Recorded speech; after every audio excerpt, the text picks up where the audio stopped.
진동을 사용한 무선 물기 제거라는 주제로 발표 시작하도록 하겠습니다.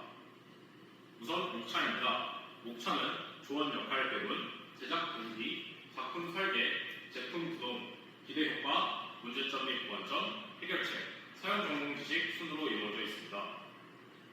조언 역할 배분입니다. 1년의 과정들이 모두 혼자 하기에는 벅찬 것이 많아 케이스 설계 및 제작, 회로 구성 등을 주축과 보조로 나누어 서로 도와가면서 진행하였습니다. 제작 동기입니다. 비 오는 날 우산을 사용하고 난 후 건물을 들어가거나 교통수단을 이용할 때 우산에 남아있는 물기로 인해서 여러 불편함이 발생합니다. 물기가 자신의 옷에 묻거나 혹은 남의 옷에 묻힐 수도 있으며 물기로 인해 미끄러워진 바닥이나 계단에서 미끄러워질 뻔한 경험 한 번쯤은 있으실 겁니다. 이 불편함을 없애기 위해서 좌측에 있는 우산 자동 포장이나 친환경 우산 빗물 제거기 같은 것들을 사용을 합니다. 그러나 이들은 모두 단점이 있습니다.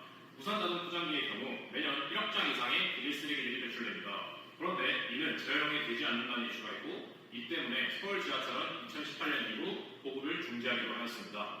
또한 친환경 우산 빗물 제거기의 경우 사용 초반에는 효과가 드러나는 것으로 보였으나 헤드가 젖을 경우 성능이 급격하게 떨어지는 모습을 보였습니다. 따라서 저희는 이 말고 다른 방법으로 물기를 털 수 없을까라고 생각하게 되었고 여러 의견들을 나눈 결과 모터의 진동을 통해 물기를 제거해보도록 하겠습니다. 우선 우산이 무게를 견딜 수 있어야 하기 때문에 NCS를 통해 응용력을 분석해보고자 하였습니다. 다음에 세 가지를 보여드리도록 하겠는데요. 첫 번째, 우선 휴대용이기 때문에 무게가 많이 나가면 안 된다고 생각해 가장 무거운 무게를 1kg로 설정한 후 중력가속도 9.8m/s 제곱으로 곱한 10N의 힘을 가하고자 하였고 힘을 가하는 위치의 경우 손잡이로부터 거리가 멀어지면 토크가 증가하기 때문에 최대한 손잡이로부터 멀리 자극점을 두었으며 힘을 가하는 면적은 좁으면 좁을수록 응력 집중, 변형 등이 증가하기 때문에 면적을 좁게 적용시켰습니다. 그 후 손잡이 부분을 픽스 서폿으로 두고 그림의 면적에 10N의 힘을 가해 계산을 진행했습니다. 그 결과 저희가 우산대의 재질로 선택한 캐스트 아이언의 경우 항복 강도가 79.81MPa로 NCS 결과의 최대 응력인 72.299MPa이 이를 넘지 않았기 때문에 저희가 계획한 대로 설계한다면 우산이 견디지 못하고 부러지지 않을 것이라고 판단했습니다. 다음은 진동 해석입니다. 사용하는 모터의 RPM이 9,000에서 8,000 사이이기 때문에 진동수를 구하면 약 100에서 133Hz가 나오게 됩니다. 그런데 우산대에 고유진동수가 있기 때문에 모터의 진동이 온전히 전달되지 않을 것이라고 생각했고 이에 진동의 모드를 구해보고자 NCS를 돌려본 결과 오른쪽과 같은 결과가 나오게 되었습니다. 19개의 모드 중 100.91Hz와 127.64Hz의 모드를 가져왔는데요. 이 정도로 우산이 흔들린다면 우산의 물기가 털릴 수 있을 것이라고 판단했습니다. 또한 우산대의 고유진동수가 진동수를 감소시키는 모습을 보이긴 했지만 그 수치가 크지 않았기 때문에 감안할 수 있는 수준이며 실제 상황에서는 손으로 우산대를 잡고 있기 때문에 이 또한 진동에 영향을 끼칠 수 있으나 계산하기 어려움이 있어 구하지 못하였고 이는 실험을 통한 경험을 토대로 문제 발생 시 해결하기로 결정하고 설계를 진행하였습니다. 우선 모터, 속도 조절기, 배터리를 연결해 모터의 구동을 확인한 후 이 상태 그대로 우산에 부착할 수는 없기 때문에 파티안을 통해 모터 케이스를 설계했습니다. 오른쪽이 케이스의 앞뒤 부분인데 우산에 결착할 부분, 모터 케이스의 앞뒤를 결합할 부분, 우산과 케이스의 결합에 도움을 줄 벨크로를 넣을 수 있는 부분, 두 케이스를 연결시킬 부분, 캡을 고정시킬 부분으로 이루어져 있습니다.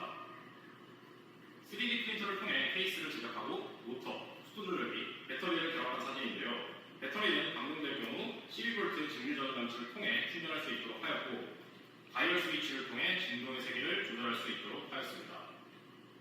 그런데 결착의 문제가 발생하게 됩니다. 밑에 배터리 및 속도 조절기가 들어있는 파츠가 생각외로 무거웠고 설계 형태상 우산대에 고정이 안 되는 것을 파악하였습니다. 따라서 윗부분만 결합한 채 실험을 진행하였는데요. 물기가 털리는 모습이 확인되었기 때문에 윗부분만 수정해 보도록 하였습니다. 따라서 케이스의 윗부분에도 윗부분과 같이 결착면에 닿는 부분을 증가시켜 이런 식으로 제작을 하고 벨크로가 헐렁에 움직이는 것 또한 악영향을 끼칠 것이라고 판단해 케이스에 닿는 부분을 본드로 붙여 움직임을 최소화하였습니다. 이는 구동 영상입니다.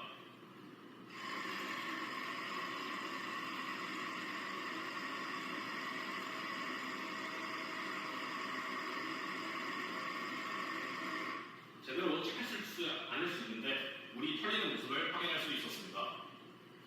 저희 제품을 상용화했을 때의 기대 효과입니다. 우선 우산 자동 포장기 같이 비닐 같은 일회용 제품을 사용하지 않기 때문에 환경 오염의 위험이 없습니다.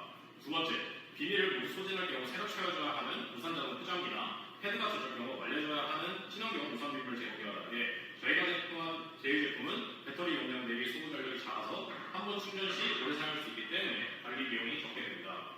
세 번째, 무게가 약 500g 정도로 가볍고 크기가 크지 않아서 정거장, 매장 등 어느 곳이든 보급해 누구든 간편하게 설치 및 사용이 가능합니다. 그러나 문제점 및 보완점도 존재했습니다. 첫 번째, 케이스의 고정이 원활히 이루어지지 않았습니다. 두 번째, 모터가 진동함에 따라서 세게 풀수록 소음이 증가하였습니다. 세 번째, 진동이 우산 표면에 효율적으로 전달되기 위해서는 최대한 효율적으로 우산대 밑부분에 장착해야 하며 벨크로를 사용자가 직접 배워가기 때문에 불편함을 느낄 수가 있습니다. 이에 대한 해결책입니다. 첫째, 제품의 무게중심이나 형태 등을 고려해서 보다 쉽게 결합할 수 있도록 설계를 하고 벨크로 대신 결합부에 탄성이 있는 제품을 사용해 고리 형태로 걸거나 하는 방식을 사용할 수 있습니다.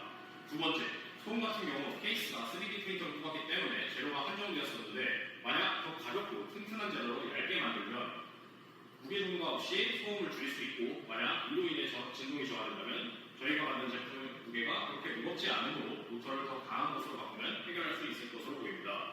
셋째, 결국 목적인 물기적으로 하기 위해서는 어쩔 수 없이 발생하는 불편한 점을 생각해 이를 감내할 수밖에 없거나 만약 해결하기 위해서는 휴대성이 더욱 감소되더라도 거치 형식으로 바꾸는 방법을 고려할 수 있습니다. 앞서 말한 세 번째 해결책에 대한 방법을 실현시키기 위해 거치 형식으로 하나를 더 설계해 보았습니다. 일단 하단부와 1m 정도 높이의 기둥을 연결할 것입니다. 그리고 이 두 부분을 이어 적당한 높이의 우산을 둘 수 있게 할 것이며 이 윗부분의 작은 구멍은 선이 빠져나올 구멍입니다. 앞부분을 보시면 반원부항으로 파여있는 공간이 있는데 이곳에 모터를 넣을 것이고 이 부분으로 모터를 고정하고 캡을 결합해 윗부분을 완성하면 이 부분에 우산대를 대어 물을 털 수 있도록 할 것입니다. 이를 파티아로 설계하면 위와 같이 나옵니다. 이는 앞에서 혹은 위에서 본 사진이고 이는 전체적인 모습, 이 두 파츠는 모터를 고정하기 위한 용도입니다.